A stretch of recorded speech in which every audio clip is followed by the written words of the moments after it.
자, 사도행전 27장 우리 21절부터 26절 같이 합독하겠습니다.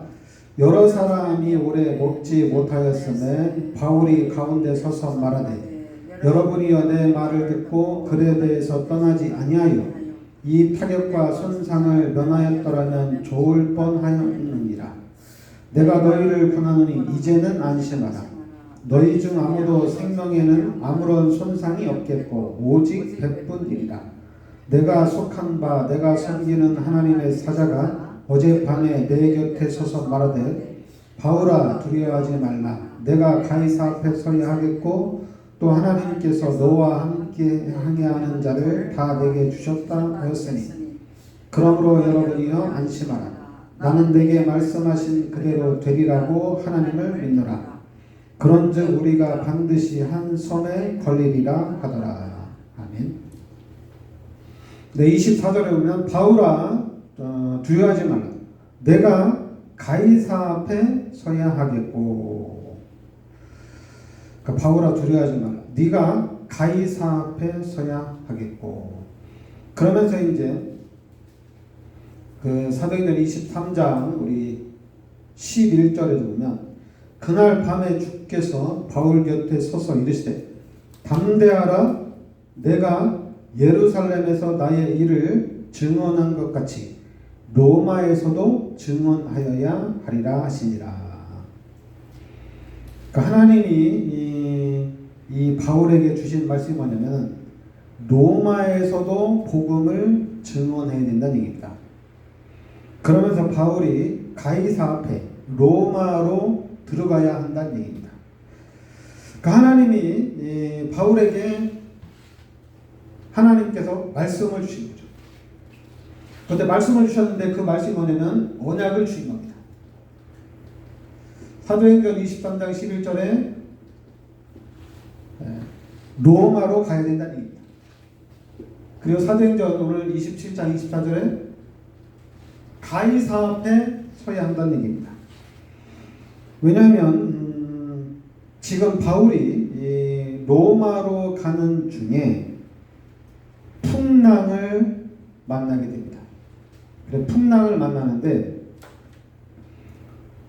그 14절에 보면 얼마 안 되어 섬 가운데로부터 유라굴로라는 광풍이 크게 일어나니 배가 밀려 바람을 맞추어 갈 수 없어 가는 대로 두고 쫓겨가다가 가우다라는 작은 섬 아래로 지나 간신히 거루를 잡아 끌어올리고 줄을 가지고 선체를 둘러감고 스르디스에 걸릴까 두려워하여 연장을 내리고 그냥 쫓겨가더니 우리가 풍랑으로 심히 애쓰다가 이튿날 사공들이 짐을 바다에 풀어버리고 사흘째 되는 날에 배의 기구를 그들의 손으로 내버리니라.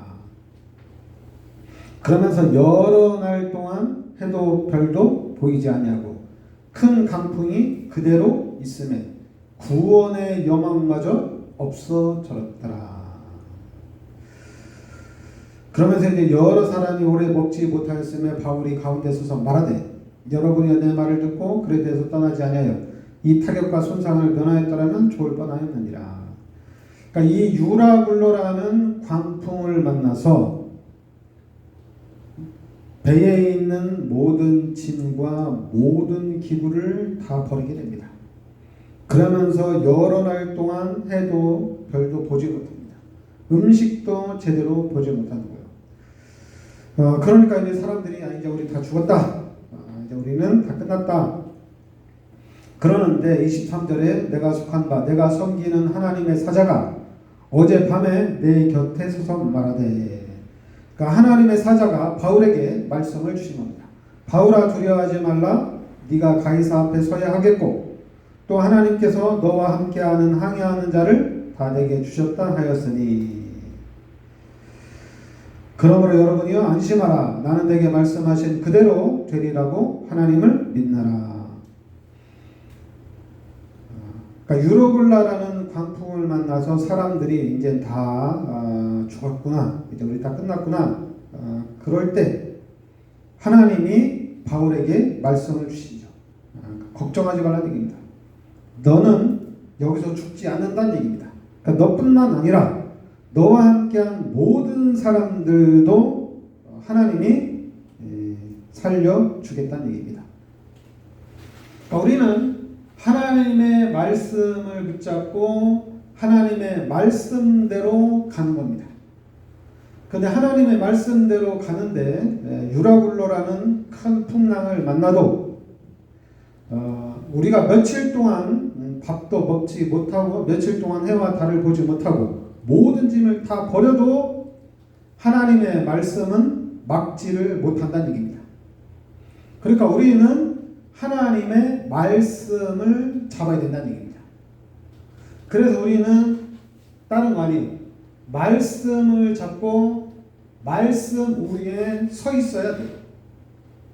그래서 이사야 40장 8절에 하나님의 말씀은 영원히 서리라 하라. 풀은 마르고 꽃은 시들지만 하나님의 말씀은 영원히 선다는 얘기입니다. 하나님의 말씀은 반드시 성취가 된다는 얘기입니다. 그래서 우리는 하나님의 말씀을 붙잡는 거예요. 환경이 어떻든 유로굴라라는 광풍이 오든 우리가 다 죽일 이스라엘 백성이 포로로 몇 년 동안 있든 그게 중요한 게 아니라 하나님이 나에게 주신 언약, 하나님이 나에게 주신 말씀을 붙잡고 가라는 얘기입니다. 그러면 그 말씀이 그대로 성취가 된다는 얘기입니다. 그러니까 우리는 환경이 어떻든 광풍이 불어도 우리는 속지 않는다는 얘기예요. 왜냐하면 하나님이 말씀하시고 하나님이 하나님의 말씀을 성취시켜 나가기 때문에 우리는 이 말씀 위에 서 있으면 된다는 얘기입니다. 그러니까 우리 기독교인들은 우리 성도들은 문제가 없어요.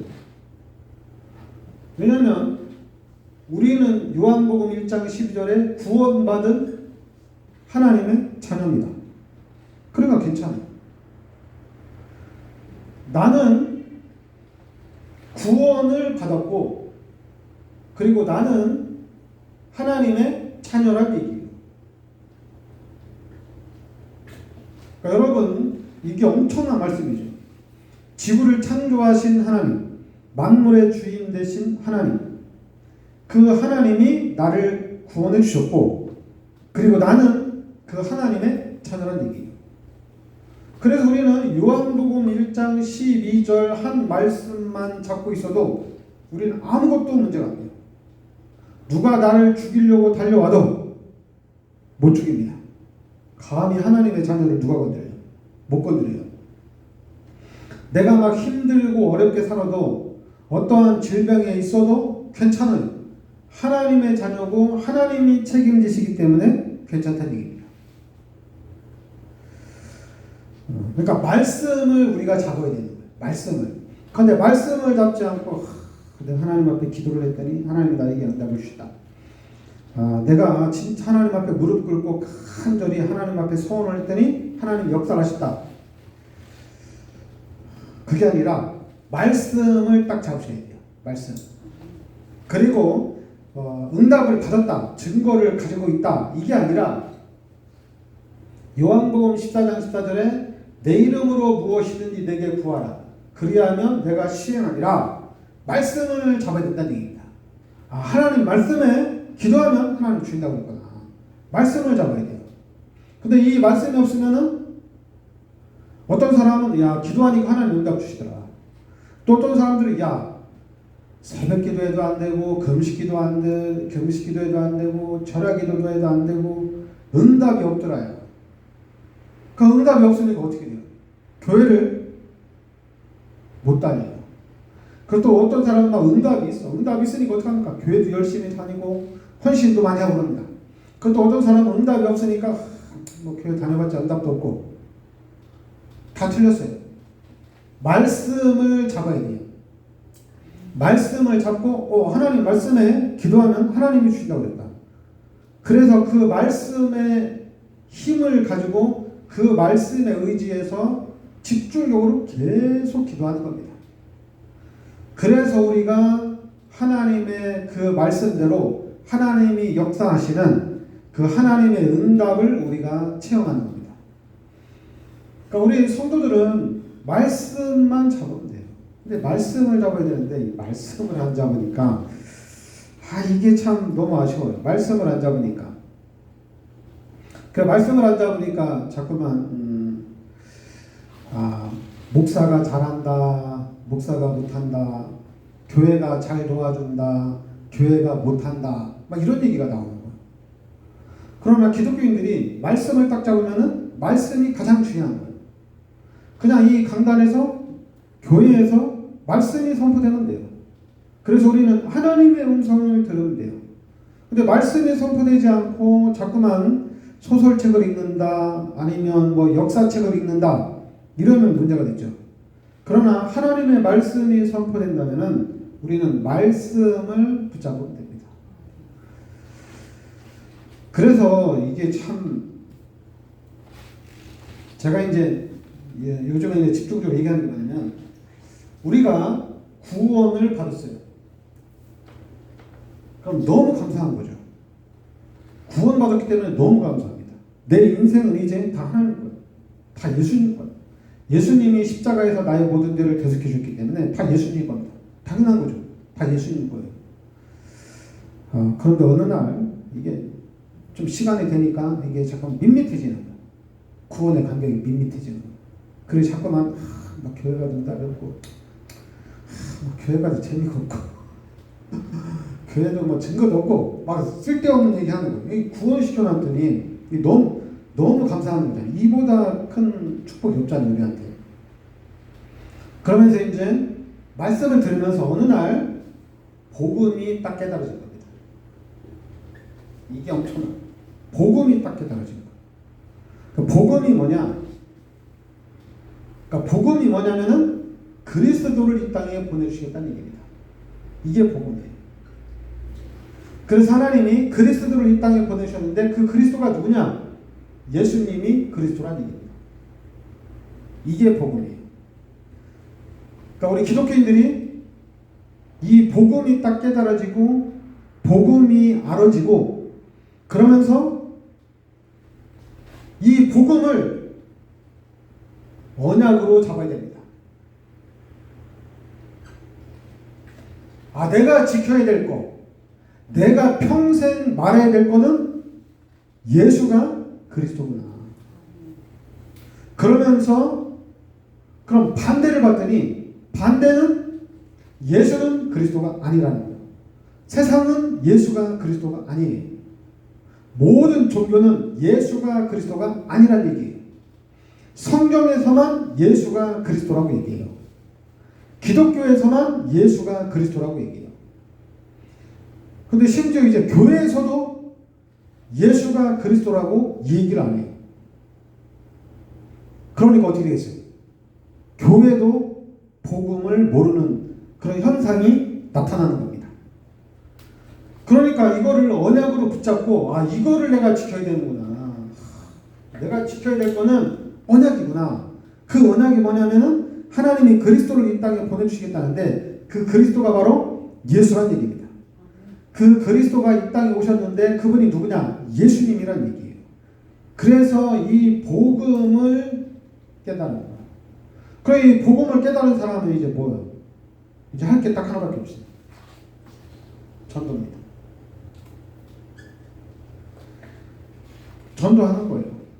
이것도 이제 처음에는 혼자 하다가 사람들이 막 많아지니까 팀도 구성하고 그래서 팀끼리 일주일 동안 같이 전도를 하는 겁니다. 기도 제목이 뭐냐? 당신 기도 제목이 뭐냐? 기도 제목이 뭐예요? 전도지. 이번 주에는 우리가 누구를 전도하자. 그래서 그 전도를 어떻게 할 것이냐? 서로 막 기도하는 거예요. 같이 집중적으로 기도하는 거예요. 그 집중적으로 기도하는 가운데 하나님이 이번에는 저 친구를 전도할 때는 맛있는 걸 사주라는데 맛있는 걸 사줘보자. 저 친구가 보니까 우리가 전도하는데 쟤한테는 좀 경제적으로 어려우니까 좀 돈이 필요합니다. 우리 좀 돈을 모아서 좀 도와주자. 전도 대상을 정해놓고 기도하면서 그 사람이 필요한 것을 우리가 도와주면서 그 영혼을 살려나가는 겁니다. 그럼 교회는 뭐하냐? 팀들이 하사지, 교회는 지역을 선정하고, 자, 이번 주에는 우리가 어느 지역에 가서 전도합시다. 직장 다니는 사람은 직장에서 기도를 해주시기 바랍니다. 그리고 또 이제 경제적이 있는 사람은 경제적으로 또 후원해 주시기 바랍니다. 그리고 시간이 있는 사람들은 이번 주에 우리가 며칠 날 언제 모여서 어느 지역을 놓고 우리 한번 같이 캠프를 합시다. 그러니까 매주 지역을 선정해 놓고 시간 되는 사람들 모아놓고 계속 캠프를 하는 거예요. 그리고 또 나아가서는 이제 한 나라를 선정해 놓고 또 하는 겁니다. 우리 교회가 이제 선교하는데 인도네시아에 집중하고 그리고 이제 인도에 집중적으로 하는 것처럼 그렇게 나라를 선정해 놓고 또 집중적으로 기도하는 거예요. 그러니까 일주일이 한 달이 1년이 금방금방 하는 거예요. 왜냐하면 전도하다 보니까. 그러니까 시간이 또 부족해요. 그럼 전도하다가 낙심을 왜 해? 예수님이 나의 모든 죄를 십자가에 대속해 주셨는데 저 사람하고 막 싸워도 내가 미안하다, 내가 잘못했다, 빨리 화해를 해야지. 그거 가지고 너 때문에 난 네 교회 옮길 거야. 나는 목사가 마음에 안 들어, 난 교회 옮길 거야. 그거는 이걸 구원을 모르는 사람들, 복음을 모르는 사람들이 그렇게 하는 거예요. 그럼 그런 사람들은 어쩔 수 없어요. 도와줘야지, 기다려줘야지. 그리고 전도자가 됐다는 얘기는 구원과 복음이 확실하다는 얘기입니다. 확실하기 때문에 성장이 됐다는 얘기예요. 무슨 일이 일어나도 바울처럼 하나님의 음성을 듣고 하나님의 인도를 정확하게 받아나가는 사람들입니다. 그럼 여기까지 성장하는데 어떻게 성장하느냐? 다른 거 아니에요. 이것만 알면 돼요. 내가 구원받은 거를 확실하게 알면 돼요. 어떻게 확실하느냐? 기도를 해야지. 하나님, 나 구원받은 게 확실합니까? 내가 확실하면 너무 감사한 거죠. 너무 확실하면은 진짜 눈물 흘려가는 하나님께 감사드리게 되죠. 하나님 감사합니다. 예수님 감사합니다. 내가 죽어서 지옥 가야 되고 완전히 멸망받아야 되는데 예수님의 그 십자가 은혜 때문에 구원이 너무 감사합니다.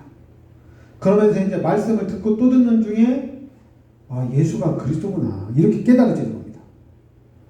그래서 이것이 하나님이 우리에게 주신 언약이구나.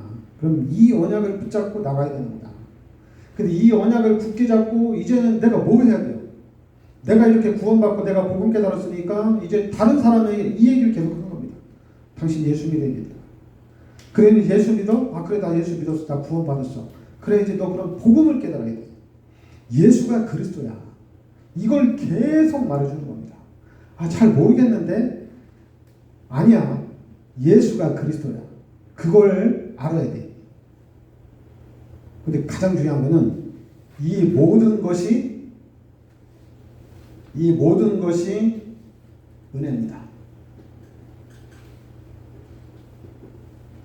그러니까 제가 이게 다 하나님의 은혜예요.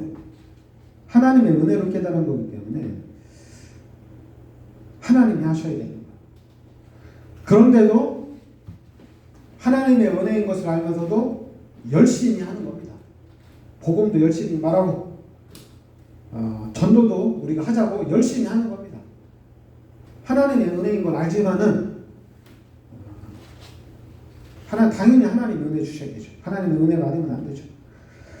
그렇다고 해서 하나님이 직접 찾아가서 야 나 하나님인데 너 예수 믿어라. 야 나 하나님인데 내가 이제 네 마음속에 들어갈 거야. 너 마음의 문 열어. 하나님은 그렇게 안 하잖아요. 우리 사람을 통해서 전도자를 통해서 하나님이 당신에게 찾아왔습니다. 하나님이 당신을 구원하고 하나님이 당신과 함께하기를 원합니다. 전도자를 통해서 하는 거잖아요. 그러니까 우리는 모르잖아요. 하나님이 언제 찾아갈지 모르잖아요. 그러니까 우리는 그냥 계속 말하는 겁니다. 계속 얘기하는 거예요. 너 안 믿으면 지옥 간다. 협박하지 말고 지옥 갈지 안 갈지는 하나님이 결정하는 거고 그 사람이 예수 믿을지 안 믿을지도 하나님이 결정하는 거지.